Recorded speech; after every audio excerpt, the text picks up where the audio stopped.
नमस्कार। सरकारी पॉलिटेक्निक भूज के मैकेनिकल इंजीनियरिंग डिपार्टमेंट में हम कंप्यूटर एडेड मैन्युफैक्चरिंग पढ़ रहे हैं और उनके अंदर जो पहला यूनिट है वो आज हम ख़त्म करेंगे, fundamental of computer aided manufacturing. तो उनके अंदर कुल जो मिला के हमारे 4 टॉपिक थे, उसमें से हमने पहले 2 टॉपिक में आधा तक पहुंच चुके हैं। एनसीपी देख लिया है, सीएनसी भी देख लिया है, टीएनसी के बारे में सोचेंगे, बाद में एडवांटेज लिमिटेशन ऑफ सीएनसी और सिलेक्शन क्राइटेरिया ऑफ सीएनसी, इसके ऊपर जाएंगे। तो पहले के सीएम के बाद हम जो ये टॉपिक देख रहे थे, एनसी, सीएनसी और डीएनसी। एनसी मतलब न्यूमेरिकल कंट्रोल, सीएनसी मतलब कंप्यूटराइज न्यूमेरिकल कंट्रोल और डीएनसी मतलब डायरेक्ट न्यूमेरिकल कंट्रोल उसको बोलते हैं। लेकिन कभी कभी उसको डिस्ट्रीब्यूट न्यूमेरिकल कंट्रोल भी बोला जाता है। तो डायरेक्ट न्यूमेरिकल कंट्रोल, कभी कभी डिस्ट्रीब्यूटेड न्यूमेरिकल कंट्रोल भी बोलते हैं, उनके बारे में आगे सोचते हैं। अभी मैं दोनों की जो कंसेप्ट है वो समझाने का प्रयास किया ये स्लाइड में। तो सीएनसी में क्या होता है कि आपके जो मशीन टूल्स हैं जिसके ऊपर हमें मशीनिंग करना है, ड्रिलिंग करना है या मिलिंग करना है, उनका पूरा कंट्रोल ऑपरेटर नहीं करता है, एक कंप्यूटर करता है, तो उसको सीएनसी बोलते हैं। जब पंच स्टेप करती है तो एनसी बोलते हैं। लेकिन हम एक ही कंप्यूटर की मदद से कुछ ज्यादा मशीन को कंट्रोल करें तब हम इसको डीएनसी बोलेंगे। मतलब central computer stores the program in direct NC operation. NC machine depended on central computer, मतलब सब मशीन है हमारे, वो सब एक सेंट्रल कंप्यूटर के ऊपर आधारित बन जाते हैं। Central computer stores the program and transfer program to CNC machine. मतलब हमारे जितने भी मशीन हैं उन तक जो भी इंस्ट्रक्शन पहुंचानी है वो हमारा सेंट्रल कंप्यूटर पहुंचाएगा। अभी ये डायरेक्ट और डिस्ट्रीब्यूटेड समझने के लिए थोड़ा हमें अलग तरीके से सोचना पड़ेगा। समझ लीजिए आप लोग एक होटल चलाते हैं, एक छोटा सा एकदम है, रेकड़ी चलाते हैं, इसे समझिए पाव भाजी की रेकड़ी में, जो मुझे बहुत अच्छा लगता है पाव भाजी समझा।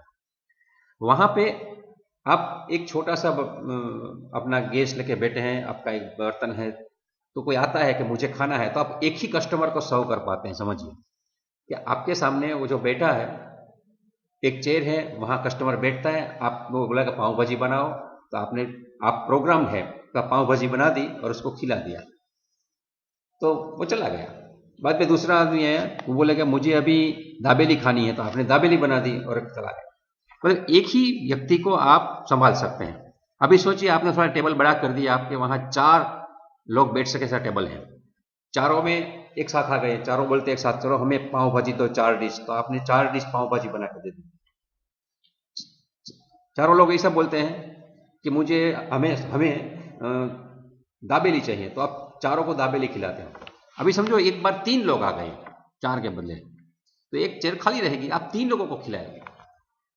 लेकिन समझो उस वक्त वहां पे 4 सीट भरी हुई हैं, एक बोलता है मुझे पाव भाजी खानी है, एक बोलता है मुझे समोसा खाना है, एक बोलता है मुझे दाबेली खानी है और एक बोलता है मुझे सिर्फ पाव खाना है। तो उस वक्त आप क्या कर पाओगे, क्योंकि आप अकेले आदमी हैं, आप एक कंप्यूटर है, आप एक आदमी है, उनकी विश पूरी कर सकते हो। आपके प्रोग्राम को चेंज कर दिया, आपने दे दिया, दूसरी बार चेंज कर दिया, दे दिया, ठीक है। लेकिन अभी 4 लोग हैं, आप अकेले, चारों को आप बोलेंगे कि भाई पहले पाव वाले को पाव दे देता हूं, बाद में पाव भाजी रेडी है तो उनको दे देता हूं, समोसे वाले को और दाबेली वाले को वेट करने के लिए बोलते हैं। तो आप अकेले सबको पहुंच नहीं सकते, तो उस वक्त क्या करना पड़ेगा।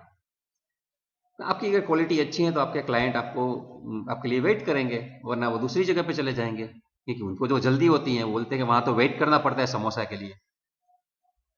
तो उस वक्त आप कुछ स्ट्रेटेजी चेंज करते हैं, और वे तो सिर्फ 4 लोगों का बोल रहा हूं, लेकिन उसके बदले आप ऐसा सोचिए कि आप एक बड़ी होटल चला रहे हैं कि जहां आप 200 लोगों को बैठने की क्षमता है, सभी टेबल पे लोग हैं, और उस वक्त आप अकेले हैं, तो क्या करोगे, कुछ नहीं कर सकते। आपको बनाना भी है और सर्व करने के लिए सबके पास जाना भी है, खा लिया उसके बाद साफ भी करना है, तो आप नहीं कर सकते। उस वक्त आपको दूसरे आदमी रखने पड़ेंगे। कुछ लोग ऐसे होंगे जो सिर्फ साफ सफाई करते होंगे, जूठी प्लेट है वो उठा के ले जाएंगे और टेबल साफ कर देंगे। कुछ लोग ऐसे होंगे कि जो सिर्फ ऑर्डर लेते होंगे, वहां क्या सर आपको क्या चाहिए, आप वो ऑर्डर लेगा, ऑर्डर लेने के बाद वो टेबल नंबर नोट करेगा, वहां आके किचन में बोलेगा। किचन में समझो आप अकेले ही बनाने वाले हैं, और आपके मेनू में तो 25 आइटम है, तो आप नहीं पहुंच पाते, तो उस वक्त आपको भी वहां 4-5 कुक रखने पड़ेंगे। तो जब भी आपकी मैन्युफैक्चरिंग कैपेसिटी बढ़ जाती है, आपके क्लाइंट्स बढ़ जाते हैं, उस वक्त आपका अकेला कंप्यूटर कुछ नहीं कर सकता, आपका अकेला मशीन कुछ नहीं कर सकता। हर बार अगर छोटे छोटे ऑर्डर हैं, थोड़े जॉब हैं ऐसे जिसको आप मैनेज कर सकते हैं, किसी को वेट करवा सकते हैं, तो ठीक है, आप एक सीएनसी से काम चला सकते हैं। आपके कंप्यूटर एक है, आपका एक मशीन टूल है, आप संभालिए। लेकिन जब आपके पास 10-12 मशीन आ गए हैं, सब में अलग अलग जॉब चलाने हैं, और उस वक्त आपके पास एक कंप्यूटर ऐसा है जो सबको मैनेज कर सकता है, तो वो डायरेक्ट न्यूमेरिक कंट्रोल बोला जाता है। लेकिन ऐसा सोचिए कि जब आपकी फैक्ट्री बहुत बड़ी हो चुकी है, इसमें 200 मशीन है, आपके कस्टमर बहुत ही वैरायटी में आते हैं, और आपका अकेला कंप्यूटर कुछ नहीं कर सकता है, तो उस वक्त 10-10 मशीनों के बीच में एक एक कंप्यूटर रखना पड़ेगा, और वो जो कंप्यूटर सब हैं उनको फिर एक सेंट्रल कंप्यूटर से ज्वाइन करना पड़ेगा, तो उस वक्त वो डिस्ट्रीब्यूटेड न्यूमेरिक कंट्रोल कहा जाता है। तो डायरेक्ट न्यूमेरिक कंट्रोल में क्या होता है, उस वक्त सब मशीन होते हैं लेकिन उसमें एक ही कंप्यूटर होता है, मतलब खाने वाले कितने भी हो, बनाने वाला एक ही होता है और परोसने वाला भी एक ही होता है। लेकिन डिस्ट्रीब्यूटेड नेटवर्क में खाने वाले ज्यादा हैं, परोसने वाले भी जितने हैं उस टेबल के हिसाब से रखे हैं, और बनाने वाले भी वैरायटी के हिसाब से रखे हैं। लेकिन उसका असली मालिक एक जगह पे बैठा है, जो बोलता है चलो ये टेबल पे ये गया, तो उसका हिसाब किताब रखता है, जो काउंटर पे बैठा है वो सेंट्रल कंप्यूटर। तो वो जो सिस्टम बनाई वो डिस्ट्रीब्यूटेड न्यूमेरिकल सिस्टम है। ये मैं समझाने के लिए बता रहा हूँ कि ऐसे ही आपको मैं ये थियोरेटिकल डेफिनेशन यहाँ लिखी है वो पढ़ता जाऊंगा तो ध्यान में नहीं, लेकिन जब भी यहाँ सेंट्रल कंप्यूटर लिखा है तो समझ लेना का जो काउंटर पर बैठा हुआ आदमी है, जो बोलता है कि अभी वेटिंग में आप बाहर बैठिए, अंदर जगह नहीं है, और वह जब अंदर जाते हैं तो कौन लोग गए, कहाँ गए, और पास में वो बिल भी उनके पास आता है, मेनू का ऑर्डर भी उसके वहाँ कंप्यूटर में रजिस्टर होता है, वो सब रखता है, तो वो सेंट्रल कंप्यूटर हो गया। लेकिन अंदर जो है वेटर है, उनको मालूम है कि मुझे 4 नंबर का और 5 नंबर का टेबल ही देखना है, और अंदर जो है उनको पता है कि मुझे सिर्फ साउथ इंडियन ही बनाना है, तो वो सब है छोटे छोटे कंप्यूटर, जिसको सैटेलाइट कंप्यूटर भी कहा जाता है। उनको अपने हिसाब से ही काम करना होता है, लेकिन उसका ऑर्डर कौन देता है, वो सेंट्रल कंप्यूटर मतलब काउंटर के ऊपर से आता है। ठीक इसी तरह से यहां आप देखिए कि डायरेक्ट न्यूमेरिकल और डिस्ट्रीब्यूटेड न्यूमेरिकल कंट्रोल में इतना सब फर्क है। मतलब इसमें क्या तीसरी जगह पर मैंने लिखा है, central computer provides management functions, मतलब part of MIS program stored at cutter location file, CL file बोलते हैं, and post process for machine assign job, मतलब प्रोग्राम जो है उसको भी पोस्ट प्रोसेसिंग करके मशीन को समझे इसी भाषा में वहां भेजना होता है, तो वो सब एक प्रोसेसर के ऊपर लोड आ जाता है, वो ना आए इसलिए एक सेंट्रल कंप्यूटर वो सब करता रहता है, और बीच के बफर वाले जो कंप्यूटर उनको देता है। तो उसमें मेजर कंपोनेंट्स कौन कौन से आएंगे, एक सेंट्रल कंप्यूटर होगा, उनको जो मेमोरी रहेगी, बाद में टेलीकम्युनिकेशन लाइन रहती है, और अपने मशीन टूल्स रहते हैं। डायरेक्ट में उतना होता है, और जो डिस्ट्रीब्यूटेड होता है उसमें दूसरे कंप्यूटर्स भी आ जाते हैं। मतलब डिस्ट्रीब्यूटेड न्यूमेरिकल कंट्रोल सिमिलर है सीएनसी से, मतलब उसमें रिमोट कंप्यूटर तो सिर्फ कंट्रोल ही करता है, लेकिन वो अलग अलग मशीनों को कंट्रोल करता है। तो वो जो है मेन फ्रेम कंप्यूटर वो ऑफ साइड भी रख सकते हैं, मतलब आपको फैक्ट्री में मशीन के बाजू में रखने की जरूरत नहीं है। जैसे सर्वर होता है अपने बड़ी बड़ी जगह पे अपना, जैसे हम गूगल में काम करते हैं अपने, तो उसका कंप्यूटर हमारे पास नहीं, हम तो सिर्फ क्लाइंट है उसका सर्वर की तरह, वो सिंगापुर में भी हो सकता है, बंबई में भी हो सकता है, और ऑस्ट्रेलिया में भी हो सकता है। तो इस तरह से डीएनसी का main frame computer of side रख सकते हैं, वो सब प्रोग्राम को स्टोर करता है और सभी मशीनों के साथ वो कम्युनिकेशन करता है। वो हार्डवेयर भी है और सॉफ्टवेयर भी है, मतलब जो भी प्रोग्राम चाहिए वहां वो डाउनलोड मेन फ्रेम में से यहां करना है। यहां लोकल कंट्रोलर होगा, वो इसके हिसाब से काम कर लेगा, बाद में काम हो जाने के बाद बोलेगा हमारा मेरा काम हो गया, दूसरा क्या काम करना है, तो वहां से मेन कंप्यूटर उसको ऑर्डर देगा।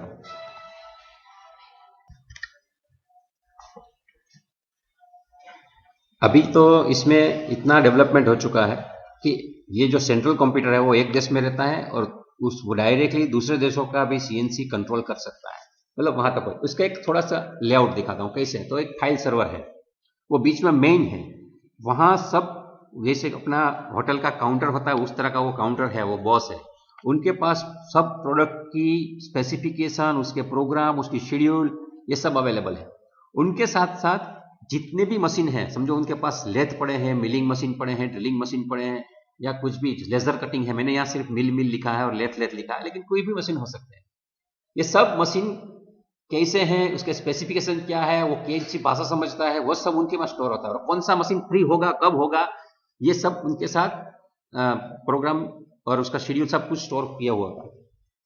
जब भी कोई कस्टमर हमें ऑर्डर देता है तो उस वक्त कौन सा आदमी फ्री है उनके पास जब हम काम करवाते हैं, कौन सा टेबल खाली है उस पर कस्टमर को बिठाते हैं। ठीक इसी तरह से यहाँ भी जो कस्टमर आता है, ऑर्डर मिलता है, समझो कि मारुति 800 के 10,000 पीस बनाने हैं, और अभी मारुति के स्विफ्ट हैं वो जो बिना डेकी की, उसके 12,000 नंग बनाने हैं।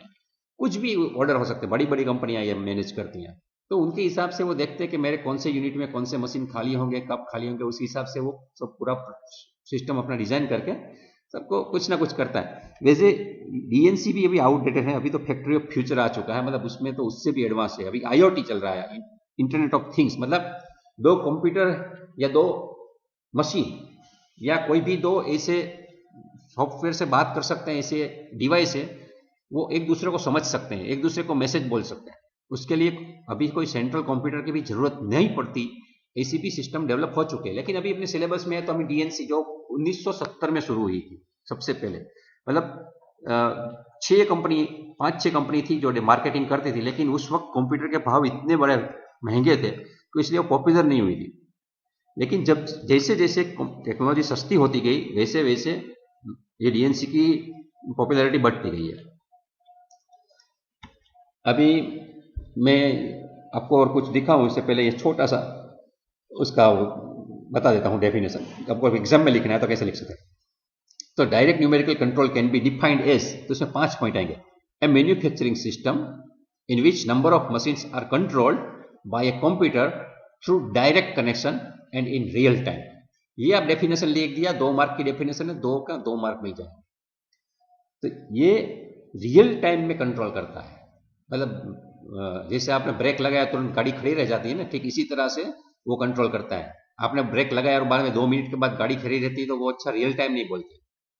जैसे आपको पता है कि हमने स्विच दबाया और तुरंत पंखा चालू हो गया, स्विच दबाया और तुरंत लाइट चालू हो गई। लेकिन कभी कभी मालूम है कि हमने लाइट स्विच दबाई तो पानी तुरंत गर्म नहीं होता, गर्म होना शुरू हो जाता है। तो वो रियल टाइम में नहीं है, रियल टाइम में जाने के लिए वो टाइम लेखा जाता है। तो यहां भी जो कुछ भी ऑपरेशन करने हैं वो रियल टाइम में करता है। टाइम लगता है, उसको टाइम लगेगा, लेकिन जो स्टॉप करना, स्टार्ट करना, ये सब करेगा। और इसमें टेप रीडर नहीं आएगा बीच में कहीं।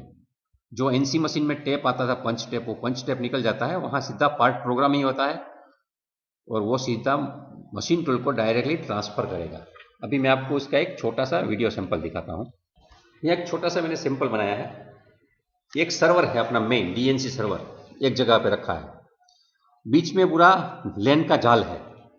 एक कैड कैम का है जहां हम वो ड्राइंग बनाते हैं, उनको भी यहां हम इंटरफेस में ले सकते हैं। वो डीएनसी क्लाइंट है, मतलब मैंने जैसे बोला था कि वेटर होता है और अपने जैसे टेबल संभालते हैं, उस तरह के छोटे छोटे कंप्यूटर हैं। और यहाँ जो साइड में दिखा है मशीन 1 2 3, जैसे जर्मन लैंग्वेज में से मैंने कुछ लिया, इसलिए कुछ आपका स्पेलिंग गलत लिखेंगे, लेकिन ये जर्मनी में लिखे हुए स्पेलिंग है। मशीन को MSCHIN बोलते हैं और एप्लीकेशन को APPLIKSTION बोलते हैं। डाटा बुक को डटेन बैंक बोलते हैं। वो आपको लगेगा तो ये गलती नहीं है, ये जर्मन वेबसाइट के ऊपर से मैंने एजुकेशन पर्पस के लिए लिया हुआ थोड़ा इंफॉर्मेशन है। तो अब देखिए ऐसा कनेक्शन है, उसमें क्या करना होगा। तो आपके पास ऑर्डर आ चुका है, आपका कुछ काम भी चल रहा है, लेकिन आपका जो मशीन है उनके पास उसका कुछ नाम है, उसका स्पेसिफिकेशन है, उसमें कौन से कमांड जा रहे हैं, उसको जो इंफॉर्मेशन है उनके अंदर से ऐसे पास होती है सेंट्रल कंप्यूटर में। वहां वो देखता है उसके पास कितना टाइम होगा, अभी कब फ्री होगा, उसके हिसाब से कुछ शेड्यूल बनाएगा, कमांड बनाएगा और उसको इंफॉर्मेशन पास करेगा। कभी आप ये काम बंद कीजिए और नया काम शुरू कीजिए। जैसे कभी कभी आपको कोई बोलता है कि आप करते हैं ना, समझो आप घर पे लेसन करते हैं, उस वक्त कोई मेहमान आते हैं तो आपका पिताजी बोलते हैं बेटे जाओ तो जरा दरवाजा खोलो, तो आप ना लेसन छोड़ देते हैं और सीधा दरवाजा खोलने जाते हैं। तो ठीक इसी तरह से ये भी आप अपने पिताजी ऐसा समझ लीजिए, वो कुछ ना कुछ सबको आदेश देते रहते हैं, ये मुझे कहा ये चाहिए। तो इंफॉर्मेशन ट्रांसफॉर्मेशन है वो यहां से होती है। प्रोग्राम का ट्रांसफर मशीन में से होता है, मशीन के साथ होता है। तो जहां जहां भी वो भेजा उसको चेक करता है सब कुछ सही है कि नहीं, उसका इंफॉर्मेशन वहां से मांगता है। सब इंफॉर्मेशन सेंट्रल कंप्यूटर में पहुंचानी होती है। कैड कैम में भी सब कुछ ड्राइंग बना है तो उसको भी हम इंपोर्ट करा के उसको यहां ट्रांसफर कर सकते हैं। मतलब डीएनसी में कंप्यूटर का नॉलेज भी जरूरी है, कंप्यूटर क्या काम करता है वो समझना भी जरूरी है। कंप्यूटर इंफॉर्मेशन रखता है, कंट्रोलिंग करता है, प्रोग्राम को समझता है और प्रोग्राम को एग्जीक्यूट भी करवाता है। उसका समझो कैसा मेनू होता है, तो आप उसको यहां देखेंगे कुछ ना कुछ ऐसा हर एक मशीन यहां होता है। वो डीएनसी सर्वर पे बैठे हैं आप तो क्या काम होता है, उसका एनसी प्रोग्राम है यहां आ गया। तो जो डीएनसी पे काम करेगा उनको कैसे कैसे मेनू आएंगे उसका एक सैंपल यहां दिखाया है। हर एक मशीन को वो यहां से देख सकता है और एक कंप्यूटर के साथ भी यहां वो कम्युनिकेट कर सकता है। उसका हर एक का अपना अपना पैनल होता है। कुछ जगह का आपको लॉग भी मिलता है, कितने बजे क्या शुरू हुआ क्या बंद हुआ, उसकी इसका डेटा भी यहां रहता है। कौन आदमी फ्री है कौन नहीं है, मतलब आदमी मतलब कौन सा मशीन। तो उसका 4 पैनल है, 1 2 3 4। ये पूरा जर्मनी में ऑपरेट लैंग्वेज लिखा है इसलिए मुझे भी समझ में नहीं आ रहा है, लेकिन मैं आपको ये समझाने का प्रयास करता हूं कि एनसी कोडिंग सभी देशों में एक साथ चलता है। आपने G71 लिखा मतलब उसको सभी देश में G71 का मतलब एक सा ही होता है। X43.5 लिखा उसका मतलब सब मशीन एक सा ही समझते हैं। मतलब हमने प्रोग्रामिंग समझ लिया, इसके लिए आपको कोई लैंग्वेज जर्मनी या स्पेनिश सीखने की जरूरत नहीं है, वो किसी भी देश में चलती है। उसके जो मेनू है वो तो आप किसी भी लैंग्वेज में बना सकते हो। तो मतलब ये ऑपरेट करना जो भी देश है उसके हिसाब से आप उसकी लैंग्वेज सेट करके, जैसे आपने मोबाइल में सेटिंग आता है लैंग्वेज सेटिंग आप कर सकते हैं। रियल टाइम में भी आप उसको प्रोग्राम को मॉडिफाई कर सकते हैं, एक दूसरे की जगह भेज सकते हैं और सिंपली एक अपने कंप्यूटर से हो सकता है। अभी ऐसा भी नहीं है कि आपको वो बड़े बड़े एक एक रूम जितने कंप्यूटर पहले आते थे, आप अभी वीडियो देखेंगे तो ऐसा भी नहीं है। पूरा का पूरा जैसे आप आई में पढ़ते थे या आईएम में पढ़ते हैं, पीपीसी प्रोडक्शन प्लानिंग कंट्रोल करना है तो कर सकते हैं। हर एक चीज को यहां से आप ढूंढ भी सकते हैं। अभी हम कुछ एनिमेशन से समझने का प्रयास करेंगे। आपके पास इतने मशीन हैं और सबको मैनेज करना है एक ही कंप्यूटर से, तो आप देखेंगे सभी जगह आपका ये है कंप्यूटर, उनको मालूम रहता है कि कौन से मशीन में क्या चल रहा है, कैसे इंसान भी काम करते रहते हैं। लेकिन ये बड़ी बड़ी कंपनियां ऐसे जो मैंने दिखाया छोटे मशीन, ये ब्लॉक नहीं होता है, ये पूरे बड़े बड़े मशीन होते हैं। ये फैक्ट्री ऑफ फ्यूचर का एक कंसेप्ट है जो जापान की एक कंपनी चलाती है, माजाक आई स्मार्ट फैक्ट्री। वो डीएनसी से भी एडवांस है, लेकिन आपको डीएनसी समझ में आ जाएगा। जैसे छोटी होटल में आपको पता चलता है डीएनसी जैसा कंसेप्ट, लेकिन बड़ी होटलों में क्या चलता है वो पता ही नहीं होता है। ठीक इसी तरह से बड़ी में मल्टीटास्किंग मशीन, इतने मशीन है ये कल्पना नहीं कर सकते। हर एक का एक एक प्रोग्राम लिखने जाओगे कुछ नहीं कर पाएगा। लेकिन आप यहाँ देखिए कि आपके कुछ रोबोट है, रोबोट 2 है, वहां पैलेट स्टॉकर तो 68 पैलेट्स पड़े हैं। आपके पास यहाँ इंटीग्रेस के 4 रोबोट हैं, इंटीग्रेस के 670 HS प्रकार के 2 रोबोट हैं। तो ये सब एक साथ काम करने चाहिए और बिना इंसान के इंटरवेंशन से आपको कंप्यूटर के ऊपर से कंट्रोल करना है। तो कैसे करेंगे, रॉ मटेरियल है कहाँ है, कैसे उठाना है, ये सब वो अपने आप होता है, सब सेंसर के आधार पर होता है। और सबके नींव में एनसी प्रोग्रामिंग तो है ही है। जिसे वो लोड कर रहा है तो इसने लोड किया तो आराम से करेगा, ऑटोमेटिक लोडिंग। ये पूरी आप देखिए कितनी बड़ी फैक्ट्री है, कितने मशीन है, तो एक कंप्यूटर से नहीं चलेगा। तो सेंट्रल कंप्यूटर के साथ दूसरे दूसरे छोटे छोटे कंप्यूटर लगते हैं जो इनके साथ कम्युनिकेशन करते हैं, जिसको सैटेलाइट कंप्यूटर कहा जाता है। उसको आरसी टाइप का कम्युनिकेशन चैनल में भी हम वो बोलते हैं सिग्नल्स, आरसी से भी भेज सकते हैं, ब्लूटूथ से भी भेज सकते हैं, वाईफाई से भी भेज सकते हैं। आज तो सब कुछ सुविधा है। लेकिन एक छोटा सा भी कट लेना है आपको, एनसी कोड लिखना है, लेकिन ये सब तो एकदम सिंपल चीज हो जाती है। कौन सा कट कहां लेना, कौन लेगा, कौन सा टूल आएगा, ये सब प्रोग्राम में लिखा हुआ आता है। लेकिन कौन से मशीन में मुझे भेजना ये वो नहीं करेगा। अब देखिए अब चक का जो है उसको भी ऑटोमेटिक चेंज करने हैं। तो कुछ एक इंसान रहते हैं जो आपने 4 जो चक देखा होगा, उसका एक जो है, ये जो 3 जो है, तो एक जो मुझे निकाल देगा, दूसरा जो फिट करना है, समझो डिफेक्ट आ गई या कुछ आ गई तो वो उसके भी प्रोग्राम बनते हैं। उसने ये जो निकाला अंदर मशीन में जाएगा और यहां जो निकाला था वो फिट कर दिया उसने। वो सब सेंट्रल कंप्यूटर के थ्रू होता है। मतलब ये एफएमएस के साथ भी लिंक करके लिखा है, लेकिन मैं डीएनसी समझने के लिए ये दिखा रहा हूं सब।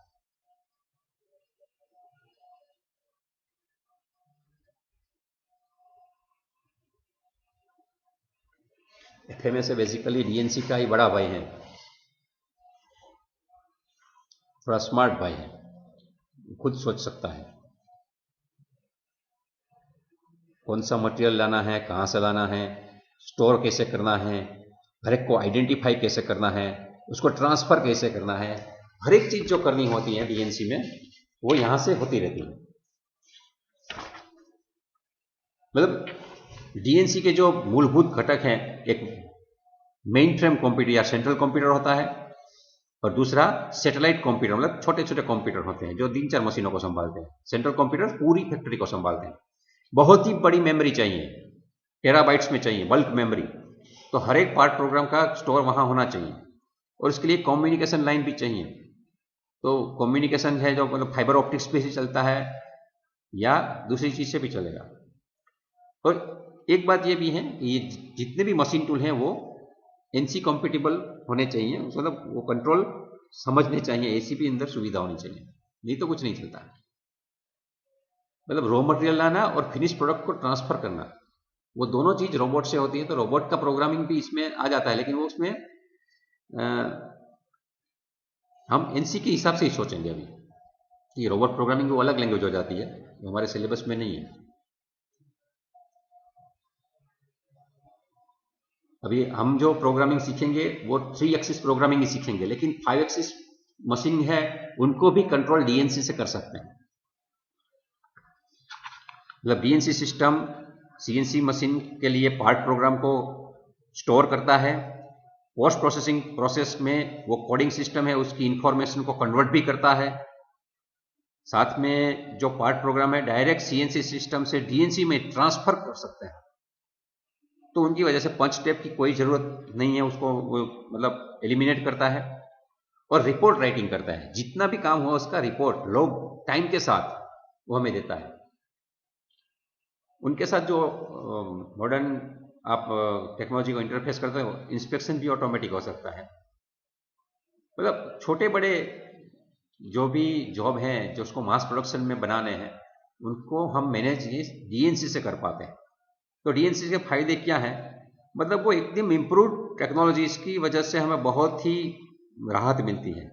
कुछ भी चीज हमें चेंज करनी है तो आराम से चेंज कर सकते हैं, वरना थोड़ा सा भी हमें समझो आपने बोला है कि हमारे घर में एक जगह पे एक फ्रिज पड़ा है उसको हटा के दूसरी जगह ले लो तो आपको तकलीफ होती है, लेकिन आपने व्हील फिट कर दिया है छोटे से तो आपको कोई आसानी से कोई बच्चा भी कर लेगा कि चलो व्हील का लॉक खोल दिया, धक्का मार दिया, दूसरे कोने पे ले गए।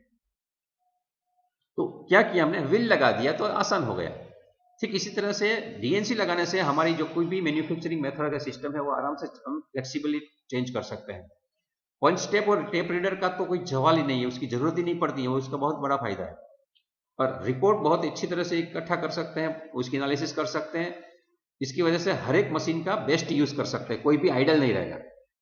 कभी कभी क्या होता है, हमने देखा है कि मजदूर बुलाते हैं घर पे 5, तो कुछ स्मार्ट मजदूर होते हैं वो कुछ काम नहीं करते हैं लेकिन काम को टालते रहते हैं। ठीक इसी तरह से हम मशीन में भी ऐसा करते हैं, कोई कि सर काम चल रहा है मेरे मशीन पे, लेकिन ऐसा नहीं चलेगा। मशीन तो वो भी झूठ या सच बोलता नहीं है, वो जो हम कहते हैं वो करता है, लेकिन वो अगर वो भी कुछ ऐसे फ्री है तो रिपोर्ट में आ जाएगा, उसको भी हम यूटिलाइज कर पाएंगे। सेंट्रल कंट्रोल है इसलिए मतलब प्रोडक्टिविटी तो बढ़ जाएगी, टाइम भी सेव हो जाएगा और एनसी प्रोग्राम आप अच्छी तरह से संग्रह कर सकते हैं। एक ही प्रॉब्लम है, अगर हैकर लोग हैं तो वो चोरी करके आपकी पूरी टेक्नोलॉजी को चोरी कर सकते हैं, तो आपको उसको एनक्रिप्ट कैसे रखना है वो आप ख्याल रखना पड़ेगा। वैसे जब पैसे ज्यादा होते हैं तो उसका पर्स भी हमें अच्छा रखना पड़ेगा, वरना हमारा चोरी हो जाता है।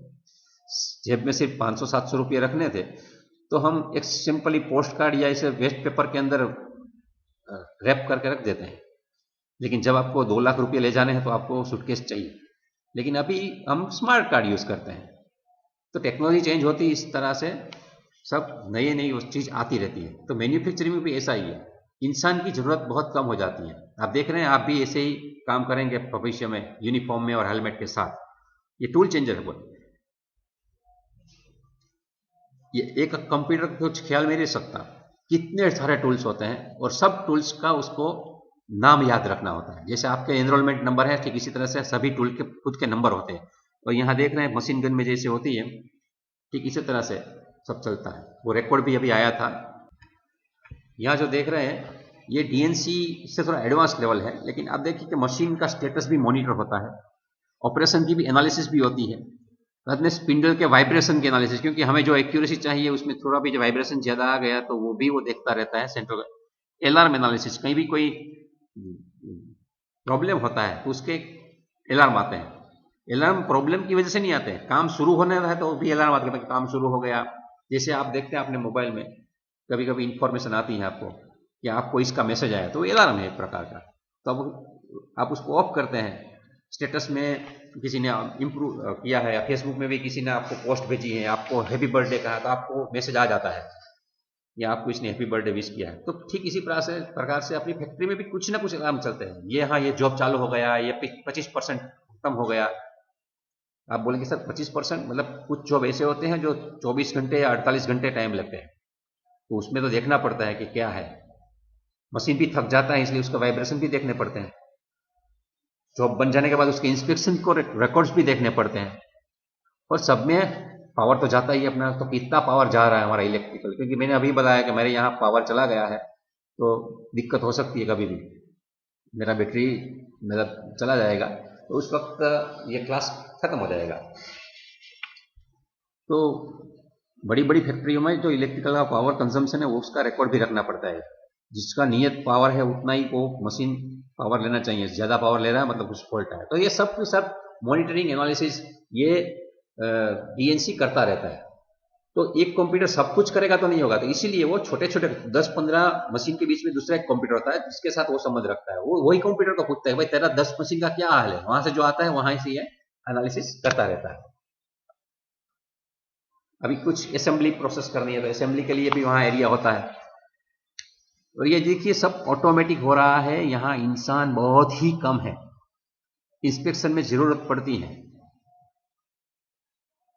ये काम कर रहे हैं, वैसे ही आपको काम करना होगा फ्यूचर में। अगर मल्टीनेशनल में काम करना है तो आप ऐसे ही सोचिए, सपने देखिए। जिससे कम्युनिकेशन हो रहा है, देखिए secure and safe network connection, इसमें से आप ये कंपनी अपनी एडवर्टीजमेंट करती है तो उसमें यहाँ एक मेला लगा हुआ है। यहाँ सब technology, NC technology, CNC technology, DNC technology, manufacturing technology international level पे डिस्प्ले की गई है। बड़ी बड़ी कंपनियां जो मैन्युफैक्चरिंग में है, उन्होंने कितने बड़े जॉब बना सकते हैं, कितने छोटे बना सकते हैं, वे सब यहाँ देखने के लिए, दिखाने के लिए आते हैं। तो ऐसी जो भी वीडियो है, ये तो देखिए कम से कम हम जा नहीं सकते हैं जापान, लेकिन ये लोग सब के सब ये दिखाते हैं कि अभी एनसीसीएनसी तो आउटडेटेड चीज़ है। वो सब 70-80 में चलती थी, 90 में चलती थी। अपने देश में अभी सीख क्यों रहे हैं? सीखना जरूरी है, क्योंकि बेसिक सीखेंगे तो ही आप आगे की चीज़ सीख पाएंगे। आप भी डायरेक्टली सीधी टू व्हीलर नहीं सीखते हैं, मतलब बाइक, आपको साइकिल सीखनी पड़ती है। तो ठीक इसी तरह से एनसी प्रोग्रामिंग, सीएनसी प्रोग्रामिंग समझना पड़ता है, आपकी ब्रेन शार्पनिंग के लिए है, कंसेप्ट क्लियर करने के लिए। मार्केट में नहीं चल रहा है, वो बहुत ही आगे बढ़ चुका है। और ये सब आप जैसे ही इंजीनियर थे, पढ़ रहे थे, और 10-15 साल के एक्सपीरियंस के बाद इतने बड़े बन चुके हैं। अपने अभी कोरोना है इसलिए अब हम नहीं ले जा सकते, वरना ऐसे कोई एक्सपो हुए थे पहले तो हम ले गए थे यहाँ से बड़ौदा तक दिखाने के लिए। इस बार भी अगर मौका मिला, यहाँ कुछ सुविधा हो गई तो ये मैं आपको कुछ व्यवस्था करेंगे। लेकिन अभी जो ऑनलाइन चल रहा है, जैसे आज अपने प्रधानमंत्री का वो देखा लाइव कॉन्क्लेव में, उसका जो भाषण था उसमें वो यही बता रहे थे कि अभी सब आपके ऊपर निर्भर है, आपको खुद फैसिलिटी देखिए इंडियन ही है ये सब, इंटरनेशनल जगह पे भी हम लोग हैं। और देखिए चिप कैसी हो, चिप की साइज भी दिखा रहे हैं, मतलब आप वहां जाके सब कुछ देख सकते हैं। अभी देखिए टूल कितने प्रकार के आ गए हैं। हम मिलिंग कटर, मतलब एक सिंपल मिलिंग कटर पढ़ते हैं, लेकिन मिलिंग कटर के कितने टाइप हैं और हर एक चीज के कितने भाव है, कितनी लाइफ है, वो कितना मशीनिंग कर सकता है, वो सब कुछ यहाँ दिखा रहा है। तो जैसे वर्क होल्डिंग डिवाइस भी कितने प्रकार के हैं, हम तो सिर्फ वॉइस देखा है, वॉइस में भी कैसे पाना लगाना वो भी हम कभी भी प्रैक्टिस नहीं करते। लेकिन ये देखिए कोई भी कॉम्प्लिकेटेड प्रकार का जॉब पकड़ना है तो कैसा हम डिवाइस बना के रखते हैं, उसका मार्केटिंग उसका ब्रोशर के साथ है, आपको जाके देखना है, अगर जाइए तो आपकी फैक्ट्री में वो जरूरत है तो उनके साथ आप डील भी कर सकते हैं।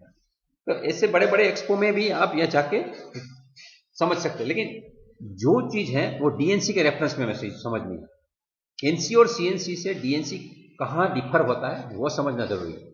एनसी में कहीं कंप्यूटर नहीं होता है, सिर्फ पंच टेप होती है, टेप रीडर होता है और टेप रीडर कंट्रोल करता है पूरे अपने मशीन को।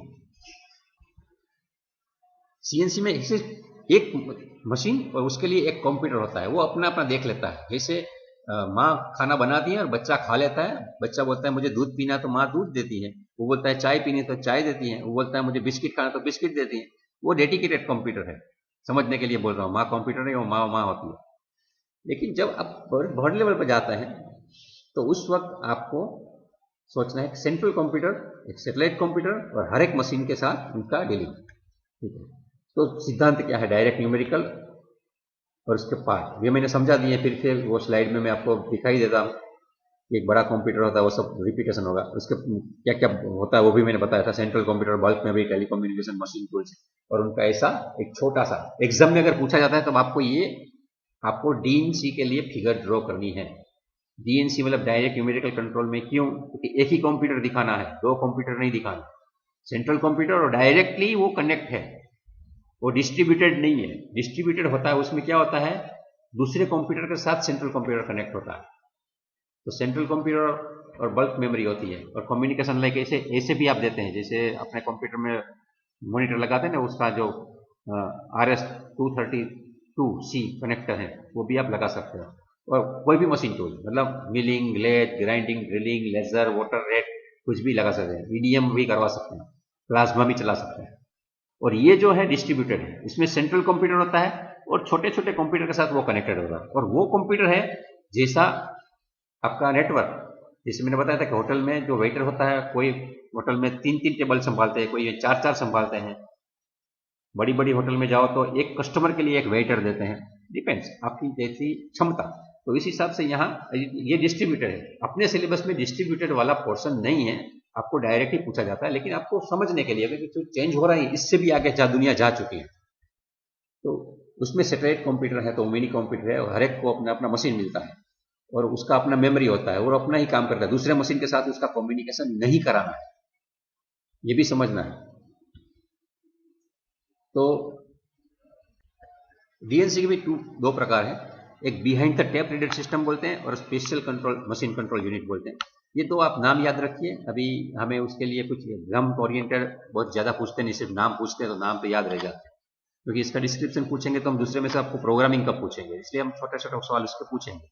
तो बिहाइंड द टेप रीडर में क्या होता है, तो उसका भी एक छोटा सा शॉर्ट नोट है यहाँ, मतलब वो computer is link directly to regular NC controller unit, तो मतलब उसमें डायरेक्ट आपको एनसी कंट्रोलर यूनिट से कनेक्ट कर देना है। और टेप रीडर है वहाँ नहीं आएगा, मतलब उसके लिए उसके बदले हम टेली कम्युनिकेशन लाइन लगा देंगे। वैसे मैं मानता हूँ आप प्रैक्टिकली देखें तो ही समझ में आएगा, लेकिन आपने अगर टेप रीडर देखा है, टेप भी चाहिए और टेप रीडर भी चाहिए। जैसे हमारी पुराने ज़माने में कैसेट आती थी, तो कैसेट का एक रीडर होता था। आजकल MP3 के ज़माने में हमें पता नहीं चलेगा, लेकिन एक ज़माना हुआ करता था जैसे ऑडियो इसमें रहता था, ये कैसेट है। तो ये कैसेट में ऑडियो है, हम सुन नहीं पाते थे, उनको सुनने के लिए हमें ये मशीन चाहिए। तो ये कैसेट की टेप रीडर है, और टेप रीडर अंदर होता है, और टेप रीडर टेप रीड करने के बाद उसकी एनालिसिस करके उसको ऑडियो में कन्वर्ट करके यहाँ स्पीकर में से निकालेगा। तो ठीक ये जो प्रोग्रामिंग होता था कि हमारा ऑडियो हमें कहाँ डालना है, टेप में डालना है, तो वो पंच टेप होती है, उसमें हम प्रोग्राम बनाते थे। वो पंच टेप को इसी एक मशीन में डालना होता है, वहां वो टेप रीड होगी, उसके हिसाब से जैसे जहाँ स्पीकर में कन्वर्जन होता है आवाज में, ठीक इसी तरह से वो स्पिंडल चालू करना बंद करना ऐसे कमांड जनरेट होते थे, और वो कमांड टेप रीडर में से मशीन में जाते थे, तो हमारा मशीन चलता था। अभी डीएनसी की वजह से ऐसे टेप रहती है, लेकिन ये टेप रिकॉर्डर की जरूरत जैसे होती है या टेप प्लेयर की जरूरत पड़ती है, ऐसी जरूरत नहीं पड़ती। अभी आप सोचिए कोई ऐसी टेक्नोलॉजी है आपके पास कि सीधे सीधा ये ऐसा कैसेट है वो बजने लगे, तो कि नहीं है। तो उनके लिए कुछ ना कुछ वो MP3 में कन्वर्ट करना पड़ता है। तो ठीक इसी तरह से ये अपना DNC टेप प्लेयर की एलिमिनेट कर देता है। Replacement of tape reader by telecommunication line, तो वो जरूरत नहीं पड़ती बिहाइंड द टेप में। और दूसरी क्या, except for the source of the command instruction the operation of the system is very similar to conventional NC. मतलब कन्वेंशनल एनसी काम करता था, फिर कमांड इंस्ट्रक्शन का जो सोर्स है उसको बदल देता। Control unit uses 2 temporary storage buffer to receive blocks. मतलब जो भी हम सूचना देते हैं धीरे धीरे देते हैं। जैसे हमें खाना होता है ना, तो हम जाते हैं सब्जी लेने के लिए, तो अपनी डिश पकड़ते हैं तो चम्मच से पूरा वो तपेला हो तो उसको उठाते नहीं, चम्मच से जितना चाहिए उतना 2 बार 3 बार लेते हैं। छाछ चाहिए तो हम उसी तरह इसको ले लेते हैं। चाय चाहिए तो उसके लिए अगर टंकी है तो नल वाली है उसको चालू करते हैं और बंद कर देते हैं। तो ठीक इसी तरह से प्रोग्राम तो इतना बड़ा होता है, तो लेकिन चाहिए कितना, जितना चाहिए उतना ही लेना होता है। तो जो देते हैं उसको बफर, स्टोरेज बफर चाहिए। और बड़ा तपेला छोटा तपेला होता है ना, उसको समझने के लिए जो बल्क ट्रांसफर होता है ना, कि आपके घर पे अगर चीनी पड़ी है तो बड़े डिब्बे में से आप छोटी डिब्बे में डालते हैं, उसमें से एक चम्मच से आप अपने कप में डालते हैं। ठीक इसी तरह से DNC में बहुत ही बड़ा मेमोरी होता है, लेकिन जितना चाहिए उतना ही बफर के हिसाब से वो रिसीव करने का चाहिए। तो उसको 2 टेम्पररी स्टोरेज चाहिए, मिनिमम 2।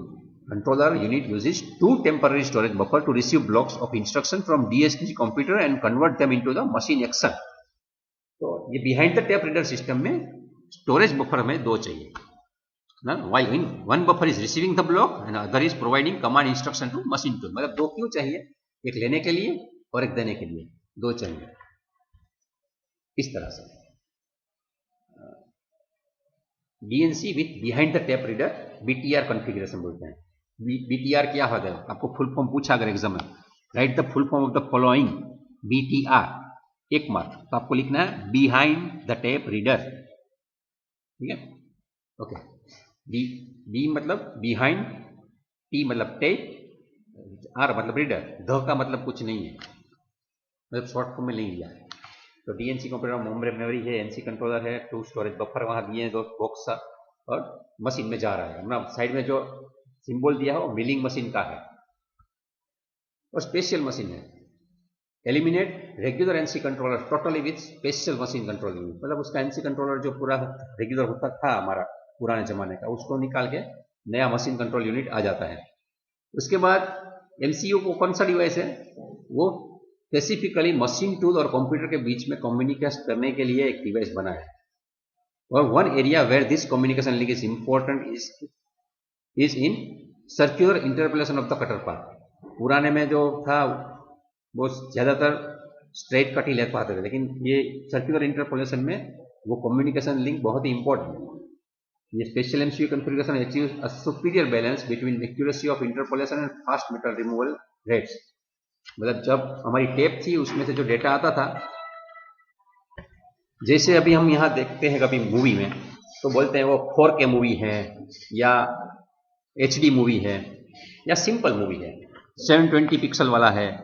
तो ये स्पेसिफिकेशन में क्या होता है कि जो इन्फॉर्मेशन है वो ज़्यादा आती है। तो पुरानी पंच टेप मशीन है, उसमें आपको कोई शार्प कट लेना है या कुछ एंगल चेंज करना है तो तुरंत इन्फॉर्मेशन पास नहीं होती। लेकिन ये स्पेशल MCU कॉन्फ़िगरेशन है, उसमें जो फास्ट मेटल रिमूव करनी है तो आप कर सकते हैं। उसको इंटरप्रिटेशन में टाइम भी नहीं लगता है और एक्यूरेसी भी बहुत अच्छी मिलती है। आप जब भी देखते हैं कुछ अच्छे ड्राइवर होते हैं तो एकदम कहीं छोटी सी गली में से भी अपना व्हीकल निकाल लेते हैं, लेकिन हम नए नए होते नहीं निकाल सकते, हम टकरा जाते हैं, गाड़ी को नुकसान होता है। इसका मतलब है हमारी एक्यूरेसी नहीं है ड्राइविंग में। तो ठीक इसी तरह से जो पुरानी वाली सिस्टम जो BTR सिस्टम है उसमें इतनी एक्यूरेसी नहीं रहती थी, ये जो MCU वाली है उसमें काफी रहती है। तो यहाँ वही है, DNC है, बल्क मेमोरी है, लेकिन यहाँ स्पेशल MCU आ जाता है। तो ये दोनों को कंपेयर कीजिए आप। ये जो है इसमें NC कंट्रोलर है और 2 स्टोरेज बफर चाहिए, बाकी के सब सेम है, पर इसमें ये नहीं चाहिए स्पेशल MCU, दोनों को सबको मिटा गया तो उसमें बफर वाली चीज भी निकल जाती है। अभी अपने अपने फायदे हैं सब। BTR का फायदा क्या है, खर्चा कम है, मतलब cost is less and only minor changes are needed in conventional NC system. मतलब आपके पास ऑलरेडी NC था और आपको DNC लेना है तो बहुत चेंज करने की जरूरत नहीं है। और BTR system do not require replacement of the conventional control unit, मतलब पुराना जो था आपको फेंकने की जरूरत नहीं है, वही का वही चलता है। जैसे आपको मालूम है कि आपने 5 साल 7 साल पहले कोई स्मार्ट टीवी, सादा टीवी लिया था, उसको स्मार्ट टीवी में कन्वर्ट करना है तो आप उसमें एक छोटा सा USB वाला डाल दो, तो आपका जो टीवी है 25,000 का था, उसमें आपने 3,000 का कोई छोटा सा डिवाइस डाल दिया USB वाला रिमोट के साथ कनेक्ट करके, तो आपका टीवी भी स्मार्ट टीवी हो जाता है। लेकिन आपको लगता है कि मुझे उसमें ये भी देखना है वो भी देखना है, तो आप सोचते हैं कि चलो नया टीवी लगे, तो आपको पुराना टीवी फेंक देना पड़ता है। तो अगर आपको इसे मशीन है पुराने यानी फेंकना नहीं है, तो BTR से आप फेंकना जरूरी नहीं है, उसको आप मॉडिफाई कर सकते हो। लेकिन आपको लगता है बहुत कुछ एडवांस में जाना है, तो आपको पुराना NC कंट्रोलर फेंकना पड़ेगा। मतलब एक लिखा है ना तीसरा नंबर, BTR advantages is temporary since all virtual machines are sold with CNC। मतलब वो BTR का एडवांटेजेस नहीं कि अभी नए मशीन आ रहे हैं, वो ऑलरेडी कंप्यूटर के साथ आ रहे हैं, साथ में दे ही रहे हैं, तो आप क्यों खरीदेंगे। आप जब स्मार्टफोन ले जाते हो तो आपके घर पे कैमरा है, उसको इंटरफेस वाला केबल क्यों डालेंगे। तो इस फोन में ही आपका 48 मेगापिक्सल वाला कैमरा है, तो आपका 12 मेगापिक्सल वाला कैमरा है, उसका एक केबल डाल के उसको आप इंटरफेस करके मोबाइल में कनेक्ट करो, उसका मतलब कुछ नहीं रहता। हाँ, आपके केबल का खर्चा हो जाएगा, आपका फोन काम में आएगा, लेकिन ऐसा कोई इंटरफेस का मतलब नहीं रहता। जब नई टेक्नोलॉजी में सब कुछ साथ में आ रहा है, तो BTR अभी कोई यूजफुल नहीं है। और ठीक है, फंक्शन ऑफ DNC अभी ये भी देख लेते हैं थोड़ा। DNC में काफी फंक्शन है। There are several function with DNC system is design to perform. This function are unique to DNC, could not be accomplished with either conventional NC and CNC। मतलब the principal function of DNC are NC without punch step, NC part program storage. मतलब ये conventional है, पंच step के बगैर NC नहीं चला सकते थे। NC चलाना है मतलब आपको पंच स्टेप चाहिए, लेकिन अभी विदाउट पंच स्टेप भी आप DNC से चला सकते हैं। पार्ट प्रोग्राम NC का स्टोरेज भी कर सकते हैं, डेटा कलेक्शन भी वो करता है, डेटा प्रोसेसिंग भी करता है, डेटा का रिपोर्ट भी बनाता है, और एक दूसरे मशीनों के साथ कम्युनिकेशन बिठा सकता है। और ये सब मतलब है NC विदाउट पंच स्टेप में क्या क्या फंक्शन रहेंगे DNC के। तो DNC जब लगाते हैं तो क्या क्या फंक्शन होंगे, जैसे मैं आपको पता हूँ समझने की, क्योंकि कभी कभी अपने कुछ लड़के उनको समझ में नहीं आता कि ये सब क्या समझेगा। फंक्शन ऑफ DNC मतलब तो आपको बोलो कि फंक्शन ऑफ साइकिल क्या है, या फंक्शन ऑफ अपने हीरो होंडा बाइक है, तो क्या what is the function of hero Honda bike. तो हीरो होंडा बाइक का एक ही है कि वो 2 राइडर को बिठाएं कि आप उसको कंट्रोल करके कहीं से एक दूसरे की दूसरी जगह पे जा सकता है। लेकिन दूध वाला है, उसमें वो कुछ अटैचमेंट लगाएगा, उसका दूध का कैन भी लगाता है। टिफिन ले जाने वाला उसका अटैचमेंट लगाएगा, उसमें टिफिन भी टांगता है। तो कुछ ना कुछ उसमें उसके फंक्शन क्या हो जाए। तो ठीक इसी तरह से अब DNC है तो क्या करेगा, तो NC विदाउट पंच स्टेप, जैसे मैं बोला था ना कि 4 प्रकार के फंक्शन है, तो NC विदाउट पंच स्टेप में DNC का फंक्शन क्या रहेगा, तो एलिमिनेट द पंच स्टेप। तो पंच स्टेप की वजह से जो प्रॉब्लम आते थे उसको एलिमिनेट करने वाला है, वो एकदम फंक्शनिंग करेगा तो एकदम फ्रेगाइल है, एडिटिंग प्रॉब्लम होते हैं, और कुछ खर्चा होता है पंच स्टेप का, उसके साथ वो हमें कुछ कॉप अप करना पड़ता है, expense associated with equipment producing punch step. Part program का स्टोरेज का भी बहुत का फंक्शन है, तो मतलब प्रोग्राम स्टोर भी करना है, उसका एडिट भी करना है, उसका पोस्ट प्रोसेसिंग भी करना है, उसकी CL फाइल मतलब पटर लोकेशन फाइल है, उसका भी इंस्ट्रक्शन को मशीन टूल के संदर्भ में इसको कन्वर्ट करना है, और मैनेजमेंट फंक्शन वो भी उसको करना है, वो पार्ट प्रोग्राम। बाद में डेटा कलेक्शन में वो क्या क्या करेगा फिर से बताता हूँ। बाइक में क्या है, तो बाइक के राइडिंग फंक्शन है। दूसरा क्या है कि समझो आपने घर में क्रिकेट खेलना है, कुछ नहीं है तो बाइक को खड़ी कर देते, भाई स्टंप की तरह काम आएगी, तो उसका फंक्शन नहीं जाता है। कभी कभी कहीं जगह है, किसी को रोकना है, 3 बाइक खड़ी कर दो, रास्ता बंद कर दिया, ये भी हो सकता है। इसका मेन फंक्शन ये नहीं है, लेकिन मैं समझाने के लिए फंक्शन का मतलब क्या है समझाने के लिए बोल रहा हूँ। तो DNC का एक फंक्शन है डेटा कलेक्शन प्रोसेसिंग रिपोर्टिंग, तो उसमें यह क्या करेगा, तो 2 वे ट्रांसफर करेगा डाटा, मशीन टूल से कंप्यूटर और कंप्यूटर से मशीन टूल दोनों का। और प्रोडक्शन का मॉनिटरिंग करना है, फैक्ट्री में जब प्रोडक्शन हो रहा है उसको मॉनिटर करना है। तो डेटा कलेक्ट करेगा तो वो हरेक मशीन का परफॉर्मेंस मेजर करेगा, कितने पीस निकले, कितने घंटा मशीन चला, कितने टूल टूटे, कितने टूल ने कितने घंटे काम किया, सब के सब रिकॉर्ड और DNC रखेगा, मतलब वो डेटा कलेक्ट करेगा। प्रोडक्शन से रिलेटेड, और दूसरा है कम्युनिकेशन। तो उसमें तीन चीजें हैं, सेंट्रल कंप्यूटर से मशीन टूल में जाना है, सेंट्रल कंप्यूटर से पार्ट प्रोग्राम टर्मिनल में भी जाना है, और सेंट्रल कंप्यूटर से बल्क मेमोरी में भी जाना है। तो मतलब डीएनसी में जो आपका है तो तीन प्रकार का कम्युनिकेशन वो पूरा होता है। मतलब वो मशीन टूल के साथ भी बात करेगा, पार्ट प्रोग्रामिंग तो टर्मिनल है उसके साथ भी बात करेगा, और मेमोरी में भी जाएगा। जैसे आप कभी कभी कोई काउंटर पर बैठे हैं, समझो आप टिकट काट रहे हैं, आप सिटी ऑफ यूनिटी में काउंटर पर बैठे हैं, तो आप क्या करेंगे, जितने कस्टमर आएंगे उनको सब देते रहेंगे, बाजू में कोई बैठा है उनके साथ भी बात करेंगे, और आपको कोई फोन आए तो फोन को भी काटना है। तो आपको तीन प्रकार के कम्युनिकेशन करने हैं, और आपके फंक्शन ऐसे होने चाहिए कि सब अच्छी तरह से चले।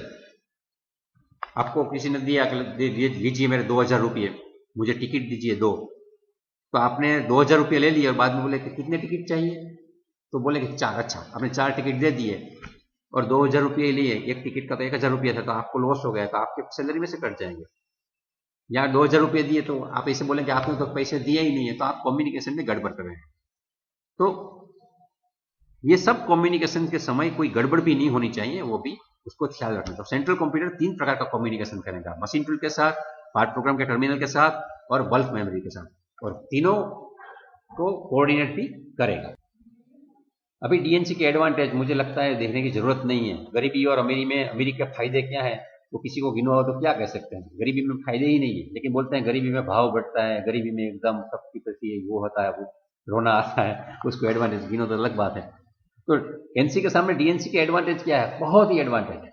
मतलब पंच टेप की जरूरत नहीं है, टेप रीडर की जरूरत नहीं है, कंप्यूटेशनल कैपेबिलिटी बढ़ जाती है, फ्लेक्सिबिलिटी बढ़ जाती है, स्टोरेज भी एकदम बढ़िया हो जाता है, वही टेप को रखने के लिए कोई कबड़ वबड़ की जरूरत नहीं पड़ती, रिपोर्ट अपने आप हो जाता है। मतलब रिपोर्ट कलेक्ट करना, उसका प्रोसेसिंग करना, और दूसरे को भेजना, उसकी सब पे एक्शन लेना, सब कुछ करता है। जब डीएनसी के फायदे ही फायदे हैं, ये सब एग्जाम में पूछते हैं तो लिखने हैं ये 5 फायदे आपको, 5 में। आज आप यहाँ तक रखते हैं। एक छोटा सा टॉपिक रह गया 15 मिनट का, बीच में जो था प्रॉब्लम हुआ था इसकी वजह से, वो मैं नेक्स्ट टाइम नया टॉपिक शुरू करेंगे उसमें वो कवर कर लूँगा, और बाद में हम प्रोग्रामिंग के बारे में या उसके स्ट्रक्चर के बारे में हम सोचेंगे। ये लेक्चर देखने के लिए बहुत बहुत धन्यवाद।